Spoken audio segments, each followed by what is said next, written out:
Slips and falls are the most common cause of injury on the job. You have to be able to identify obvious and subtle trip hazards, like uneven surfaces, transition of footing from various types of terrain, and even weather-influenced hazards. Let's see what some of our other officers have to say about keeping your eyes on path and preventing yourself from falling down on the job.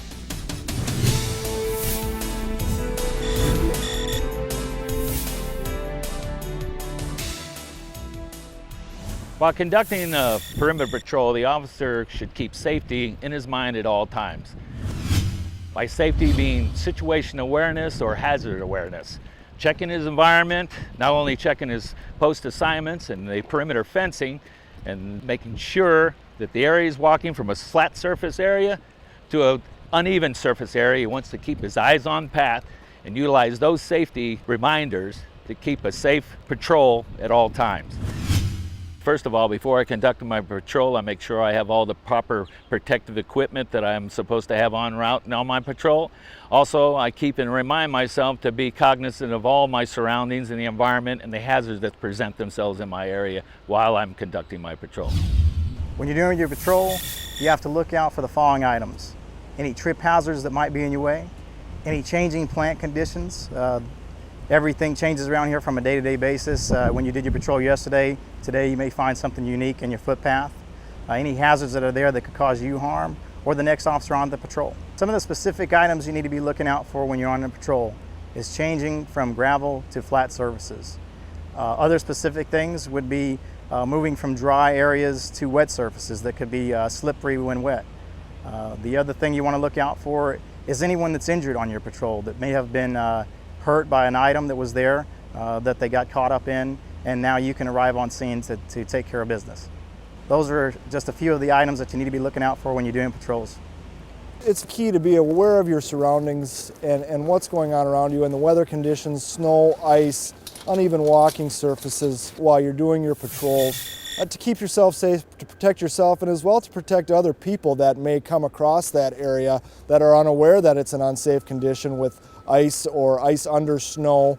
It's imperative that people stay on cleared pathways, walk on designated clear pathways when they're traversing areas that could be covered with snow or ice. While on patrol, particularly at night when the visibility is low and the light visibility is as well as during the day, the officer tends to take his eyes off his path.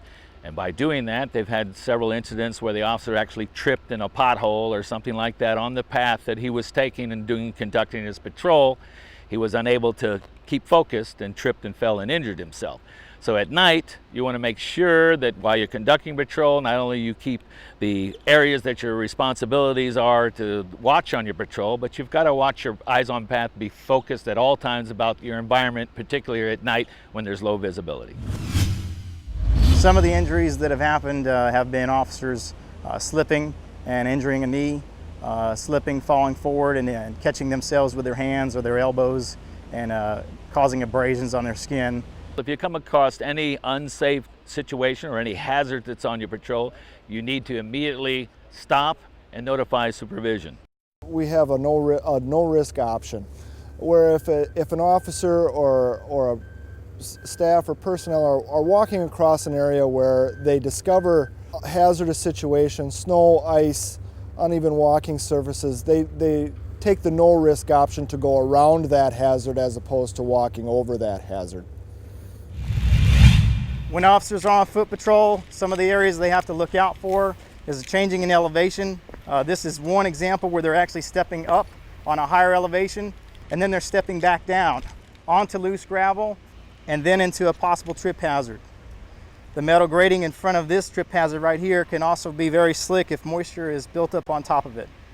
This type of an area right here is an injury-prone area that officers need to take caution when moving through the area.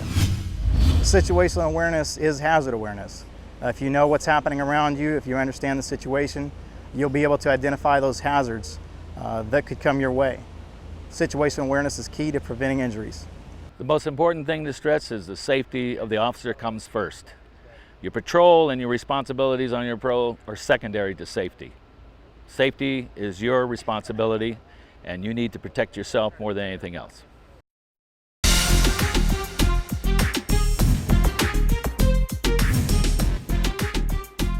the weather can play a big role in how we do our job.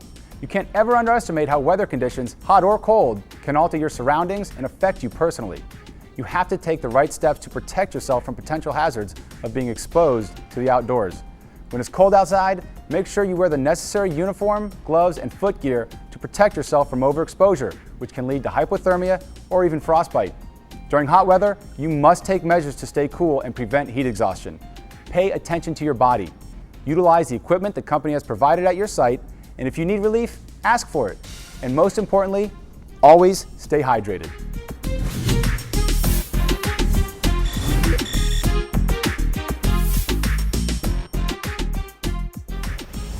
I'd like to take a minute to talk about something that's so important: hydration, water. Exactly what you need to make sure you're doing your job successfully. Always remember, whether it's hot out or cold out, to pay attention to your body and exactly what's going on. Whether it's profuse sweating, clammy skin, whether you're getting dizzy, things like that is so important in the safety aspect of the plant. Also remember that without water, your body can't go on, so always make sure you take time to drink some water. That'll help you do your job every day. It's very important during inclement weather for officers to protect themselves by properly preparing and planning for the job that they're going to be completing in the elements. In cold weather extremes, many things such as wind chill, air temperature, wind speed can all affect how the body reacts to those weather conditions. It's also important for that officer to plan their job and how long that they're going to be out in the elements. If they know that the job is going to take a significant amount of time, we can plan for, and we do plan for, to have relief officers available to relieve them so they're not spending extended periods of time out in extreme temperatures and extreme conditions. In cold weather, you should understand your limitations. If you get too far and you're starting to get cold, it's important to stop, take a break, get someplace warm, and reset. If an officer is performing a task or duty and the weather conditions change or become progressively worse, their response should be to put that work in a safe condition, contact supervision and advise them of the situations and the current weather conditions that they're dealing with. Make sure that all areas of security are in place and all of our barriers are in place, and the work would be discontinued at that time until it's safe to complete that task.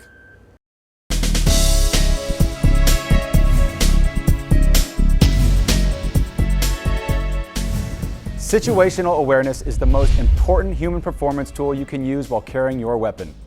We're all skilled on how to use our weapons, how to clean them, and when to use them. But a primary task you have to remember when you carry a weapon is that you have a big responsibility to keep not just yourself, but everybody near your weapon safe. To help you do this, it's critical that before any range training or qualifying exercises, you always attend a range safety briefing.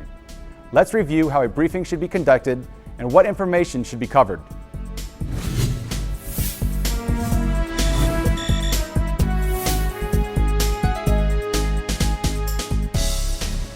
All right, just a quick review of what we went over today is ensure you're fit for duty. Again, anytime you're fatigued, let us know. Follow the directions of the instructors at all times. Remember, when carrying the long gun, it'll be slung in front of you or at high port. Who can call ceasefire? Anybody can call ceasefire, right? Again, we don't want to leave the range area without notifying someone. We don't want to load or draw our weapons in the covered area or unload our weapons in the covered area. We want to make sure we have all our safety equipment in place: eye protection, ear protection, and cap protection.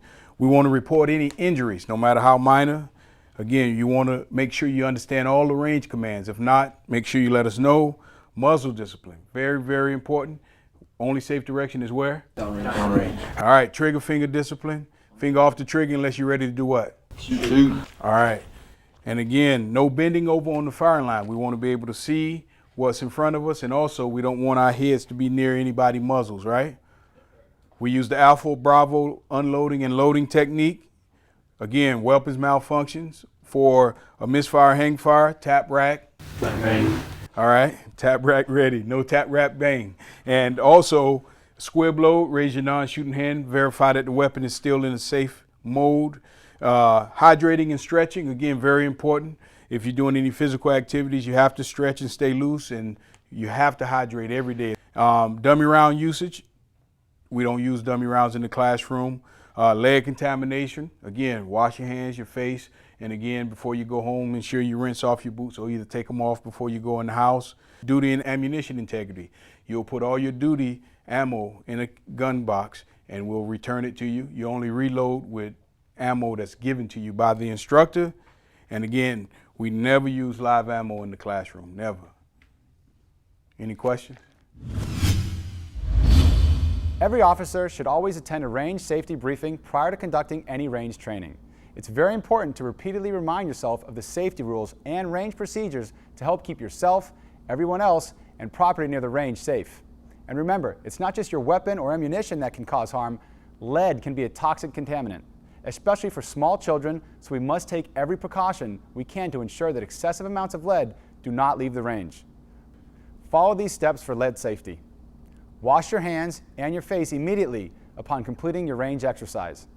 Wash your hands and your face prior to eating to prevent lead ingestion. When you go home, remove your boots immediately and wash them prior to entering your home. These simple steps will help prevent exposing yourself and others to potentially harmful lead exposure. Now, let's go down to the range.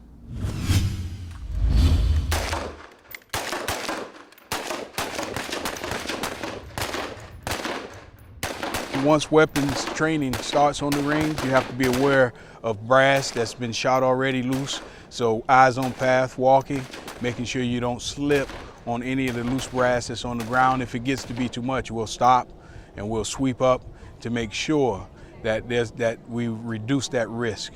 Muzzle should always be pointed downrange or at a high port position, like when you're not shooting. And that's very important because, you know, if anything happens, if your weapon is loaded and it accidentally goes off, you don't want to shoot anyone. Keep on pointed downrange. We definitely don't want to have any accidental discharges. Always treat your weapon as if it's loaded and follow range safety policies carefully to ensure everyone's safety. Here are some things you should also be doing. Always be aware of what's happening with the weapon. Always making sure the weapon is on safe when you're not shooting it as well is another safety measure. So there's no fingers in the trigger guard anywhere in that area, fingers straight on the frame, and also muzzles pointed downrange. Don't ever become complacent or overconfident with your weapon. Regardless of whether you've had prior experience or not, everybody must review and follow these weapons and range safety policies on a regular basis. And when you know you're going to be on the range, make sure you're well rested, healthy, and hydrated.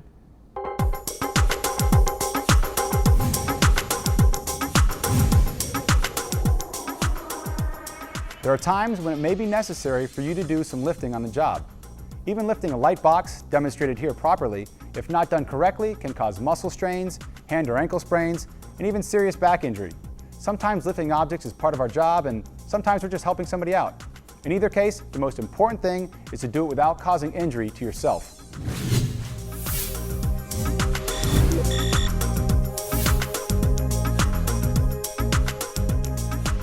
Don't forget when you're lifting a box to lift safely, because no matter how strong you are, you could still lift wrong and it doesn't have to weigh very much and you could still pull a muscle in your back. So just make sure to lift with your legs, you know, squat down and stand straight up when you're lifting something, a heavy object.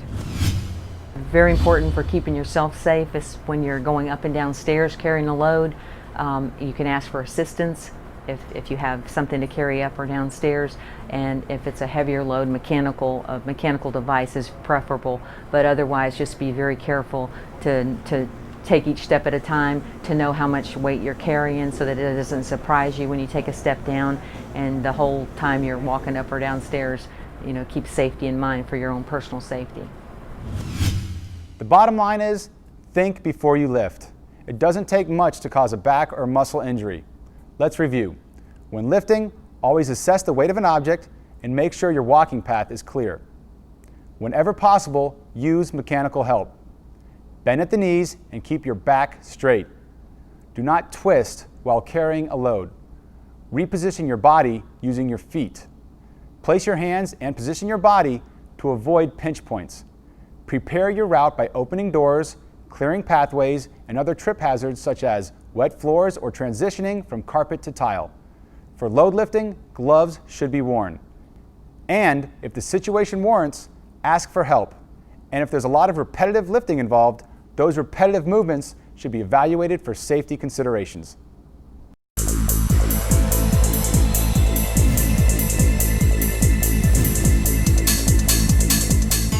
Now let's look a little more closely at your office environment. Is it safe? Do you know how to get out fast in case of an emergency? Do you know the location of all emergency exits in your area? If you don't, take time today to locate them. And how about inside somebody's office? All filing cabinets must be safely positioned and configured. You need to make sure they won't tip over, and when they're not in use, file cabinet drawers and desk drawers should be completely closed. And always keep aisles clear of tripping hazards because potential hazards inside the office come in all shapes and sizes.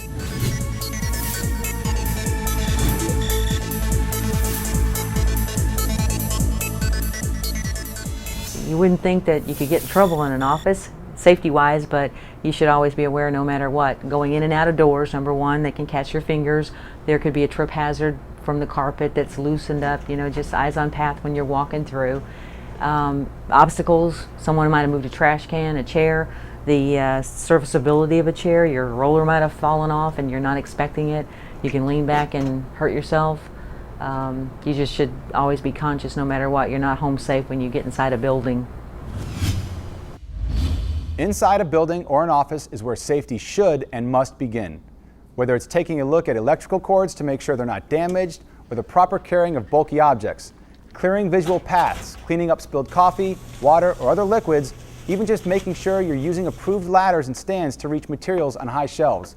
All these safety procedures should be followed inside the office. And please, sit in your chairs correctly and operate them properly.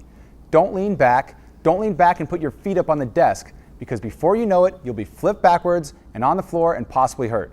People get hurt in the office by chairs, doors, and drawers, but it can all be prevented. Even in an office where you feel relatively safe, you should always be careful of opening and closing drawers. You could pinch your fingers and hands. There's been a lot of smashed fingers that are totally unintentional. And again, just be aware of your surroundings and don't lay down your safety principles just because you're inside your office. Whether you're in the field on patrol or inside the office, there are risks and hazards. All office accidents can be prevented. Even indoors, you must stay alert and be aware of your surroundings. Situational awareness is hazard recognition.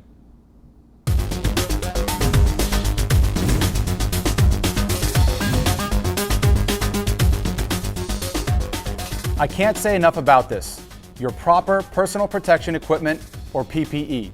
This is one area where following procedure and adhering to the rules will almost always prevent an injury. PPE is head protection, eye and face protection, hearing protection, hand protection, and proper foot gear. Always obey site postings for PPE, keep your gear in top-notch working condition, and always come to work prepared.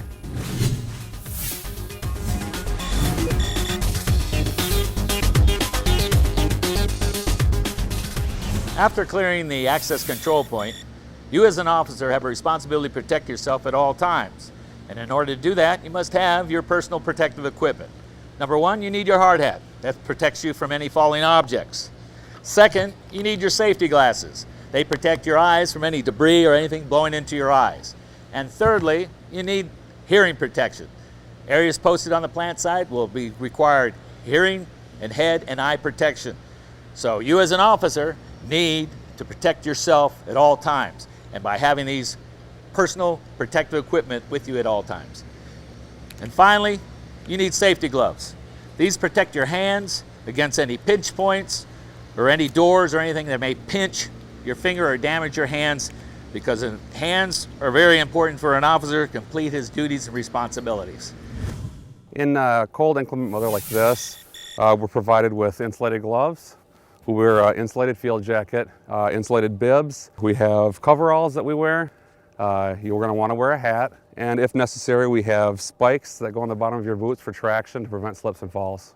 If you're not dressed appropriately, you won't have the proper focus on the job at hand. It's a potential for making mistakes, and you could get hurt.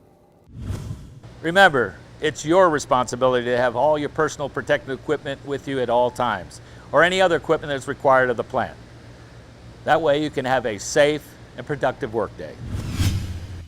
Whether you're outside all day or inside most of the day, whether you're on foot patrol or operating the vehicle gates.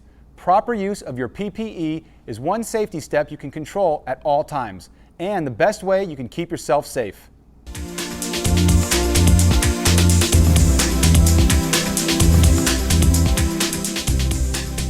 Conducting force-on-force drills is a critical training exercise. Through these drills, we improve our skills, which enable us to be successful at our jobs. But sometimes during these drills, officers get hurt. Lack of attention to changes in the environment, overexcitement, amped up adrenaline, failure to keep eyes on path are just some of the reasons why accidents and injuries occur. Let's talk about how we prevent these accidents from happening. And always, the first thing you must do is conduct and attend a force-on-force safety briefing.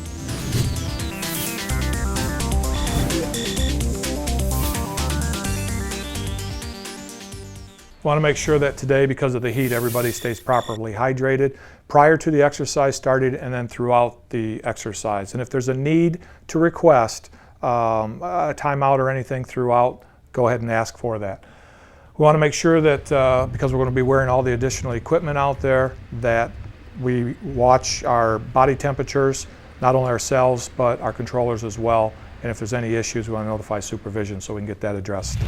Make sure that we stay hydrated, drink fluids, plenty of fluids, so that when we're running around, we do not, fall victim to heat exhaustion, because it is a very serious condition that it can happen without you realizing it. We make sure that we're each drinking water. We look after each other, and because heat exhaustion is very common. Officers can overheat and dehydrate in hot and cold weather. So don't ever underestimate the importance of keeping yourself hydrated before, during, and after the drill. Here are some other things you can do to prepare for a safe exercise. It's actually the little things that count. I make sure things like my shoes are tightened as much as possible so I don't trip on anything. That's an important thing. I make sure my gear is tightened as best as possible and that my weapon is slung in a comfortable position so it's not bouncing around, so there's no pieces that can fall off and be a hazard to other people. And I just make sure, and other people make sure, we all check each other and make sure we're all doing the same thing as well. Plant safety. Actions performed by the security personnel during a security drill shall remain within the bounds of all the following items. Safeguards requirements. We want to ensure that we maintain all of our safeguards in the designated fanny packs that are provided to the controllers. Plant and security procedures. We follow all procedures during the exercise, okay, so that we don't have any events. That includes ensuring that we do not cross over any radiation boundaries, and then follow any directions in the security force instructions, our SFIs. Watch out for plant personnel. Obviously, as we run this exercise, there will be activities going on throughout the plant. We want to be aware of that. Situational awareness is very important. When we're doing FOF, we're going to be running around a lot, and we have to obviously watch where we're going at all times, especially, for example, radiated controlled areas. We'll watch out for the yellow and purple tape. Make sure you don't go beyond that. Awareness of surroundings may be the single largest factor in keeping the exercise safe.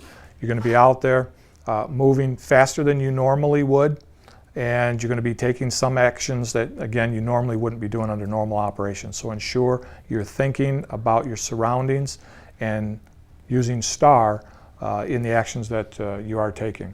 Report any contact or manipulation of plant equipment to the shift manager immediately. In this case, you report it to the lead controller, and lead controller will take that action. Awareness of your surroundings, not running into plant personnel, not damaging plant equipment, being aware of your drill space. In other words, maintaining your situational awareness is what's going to keep you safe during these drills. Pay attention, use your human performance tools, and always have on the proper PPE.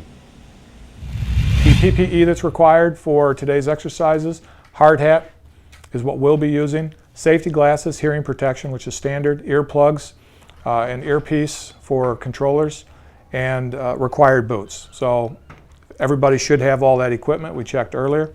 Additional PPE required for some participants: knee and elbow pads, that's for all the players, and gloves. And don't forget to stretch too. You'll be doing some maneuvers that aren't part of your ordinary day, so you need to stretch to help reduce risks of strains or pulled muscles. And remember, if for any reason, maybe an injury or an unsafe condition, anybody can call a timeout to suspend the exercise.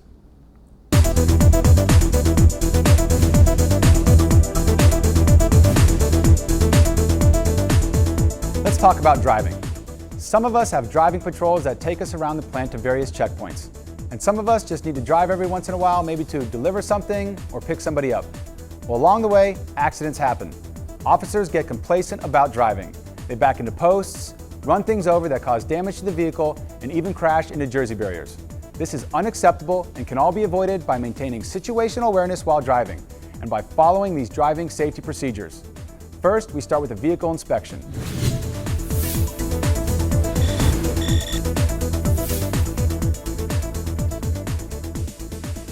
Before entering any of our vehicles, we want to do a safe walk around of the vehicle to make sure that there's no safety issues. We use our human performance tools. One of those would be self-checking. So first thing I check is the tires, make sure that we have proper tread on our vehicle tires. We're going to walk around, make sure that there's nothing obstructing the area, there's nothing underneath or around the vehicle that we might hit on the way out. There are sometimes Jersey barriers or bollards that are low, so we may not be able to see them in our mirrors. So we want to make sure that we have a good distance around the vehicle. We're checking for cracks in our windows, anything that might be a safety issue, because safety is first. Let's review the steps for conducting a complete vehicle pre-inspection. Check the tire treads to make sure they're in good condition and make sure the tire is properly inflated. Make sure the windshield and windows are clean and that there's no debris or cracks that could impair your vision. Make sure all fluids are full: washer, coolant, oil, and brake fluid. Make sure the battery terminals have no corrosion and are properly tightened. Check the tension of the belt and make sure it's not cracked or frayed in any way. Make sure all gauges inside the vehicle are functioning properly. Make sure you have fuel. Adjust your mirrors as needed so that you have a good field of vision. Make sure all your lights are working: hazards, turn signals, headlights, brake lights, reverse lights, and rotating lights on top if you have them. Inside the vehicle, also check that your emergency brake is working properly, along with your horn, wipers, and the heat and air conditioning. Make sure you have the required safety equipment inside the vehicle. Now let's get into the driver's seat and see what else we need to do to be safe. While doing our OCA patrol, we want to make sure that we keep ourselves safe and we keep others safe. When we're unslinging our weapons, we want to make sure that we use strict muzzle control. When getting into the vehicle, we place our weapons in an approved gun rack if it's available. If not, we place it in safe condition in the center of the vehicle. Get into the vehicle and make sure that we put our seatbelts on, and if anybody else is in the vehicle, they are required also to wear seatbelts.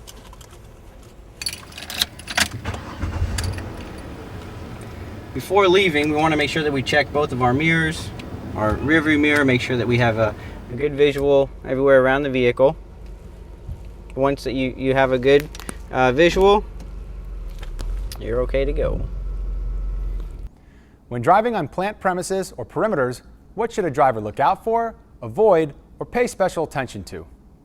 Some of the things we look out for while we're driving are, of course, any obstacles that might be in the way. If we might have to back up, we want to make sure that we know our surroundings. We have dumpsters here. A lot of the things that we look for are bollards and Jersey barriers. A lot of those are set lower, so when you're looking in your mirrors or your rear view mirrors, you can't see them. So you want to make sure that if you're going to do any backing, you want to get out of the vehicle and do an inspection of the area to make sure that there's nothing in the way. Some of the other things that we look for are potholes. We look for puddles. Sometimes you might not think anything with a puddle, but it could disguise a pothole or something underneath that you're not aware of. So we want to avoid those at all costs. Safety first. We always use extreme caution and safety when we're driving. In driving in inclement weather conditions, it's imperative, again, to plan your task and know what you're going to be doing. Thorough checks around the vehicle prior to backing up. A 360-degree check is important to know what's behind you, what's around your vehicle before moving. The other key is the speed. In any unsafe, hazardous driving conditions, the slower you go, the safer you will be. So it's imperative for officers to slow down, be aware of their surroundings, and if conditions change or get worse, to make sure that they put themselves in the safest possible location or stop the work and safe their work until it can be completed at a safer time. Bollards, Jersey barriers, other barricades and structures, all things officers back into because they're not aware of their surroundings. The best safety practice for backing up is just avoid getting into situations where backing up is necessary. But if you need to, always check the area around your vehicle prior to backing up and use a spotter. And slow down. Operating the vehicle at the recommended 5 miles per hour or walking speed greatly reduces risk, and if an accident does occur, injuries or damage is minimized. One of our main things is speed. Here at plant site we have a lot of personnel, so our speed is 5 miles per hour or walking speed.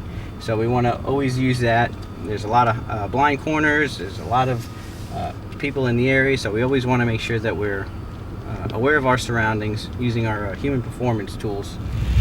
One key element to keep in mind when you're driving in snow and ice conditions is to make sure that you're staying on cleared pathways and plowed streets and roads to protect yourself and to make sure that you can see what's going on in front of your vehicle and around your vehicle while you're driving in those conditions.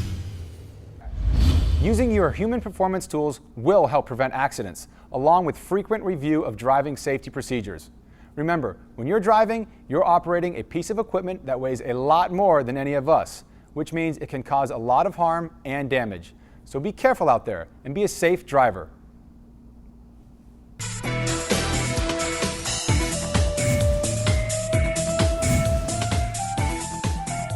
Ladders and stairs, a pretty standard part of our daily routine. But believe me, you can get hurt using ladders and stairs if you don't follow basic safety procedures. You might think this is something you're proficient with, but don't get complacent. There are a lot of different types of ladders and stairs throughout the plant. Ascending or descending these include high levels of risk. Risk of injury to you, to your equipment, or to somebody around you. Let's take a look at what you should not do.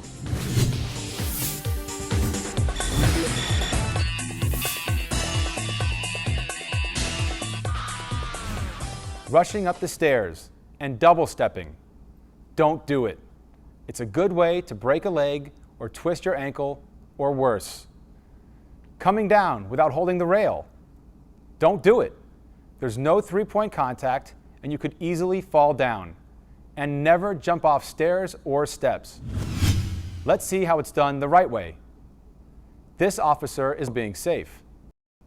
He's cautious, he's using three-point contact, he's stepping appropriately and keeping his eyes on path. To ascend and descend ladders, you'll use many of the same safety procedures. As you see here, the officer ascending the ladder is taking extra precaution by allowing the other officer to hold his weapon. But remember, only pass off your weapon if your position allows. This will help you ascend the ladder safely without possible interference by your weapon. While climbing, keep your eyes facing the ladder or stairs.